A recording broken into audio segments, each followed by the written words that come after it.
বাবা রেখেছিল জামাটা ছেড়ে, ছোটবেলায় আমিও ওস্তাদ বেড়ে পকাত করে বাবার পকেট থেকে আটানা দিলাম ঝেড়ে। টাকা ঝেড়ে কি মজা, তাকে একবার করছি সোজা, একবার তাকে উল্টো করে দেখছি কপালে যায় নাকি গোজা। সে একদম ঠাটে, শুয়ে এরাম খাটে, ক্যাচ ক্যাচ খেলছিলাম, খেলি যেরাম মাঠে। চুঁড়ে ভাবলাম দেখি দাঁত দিয়ে এরাম ধরা যায় নাকি, ওমা কয়েন সোজা গলায় চলে গেল দাঁতকে দিয়ে ফাঁকি। ও এক করছি যত ভিতরে চলে যাচ্ছে তত, বিচ্ছিরি কি স্বাদ, মোটেই নয় খাওয়ার মতো। কি করবো সে কোনো উপায় না পেয়ে অবশেষে ঢকাত করে নিলাম আমি খেয়ে। পরিষ্কার বোঝা যাচ্ছে কয়েনটা এরাম নামছে, আমার তো জিনিসপত্র থরথর করে কাঁপছে। ভাবলাম মাকে গিয়ে ধরি, কি আর এখন করি, সে তো আবার কয়েন কেস উঠবে, সঙ্গে আবার চুরি।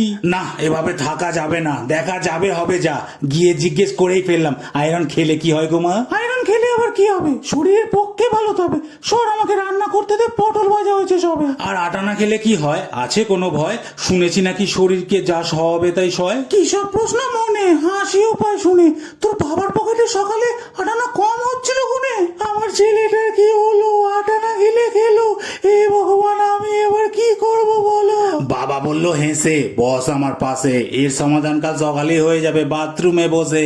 সকালবেলা হলে সবাই এলো দেখলাম চলে, বেরিয়ে গেছে গো সুখবরটা সবাইকে দিলাম বলে। সারা রাত খোলা ছিল আমার নেন, উড়ে গেছিল গো আমার চেন, সেই থেকেই আমার ডাক নাম পড়ে গেল গো কয়েন।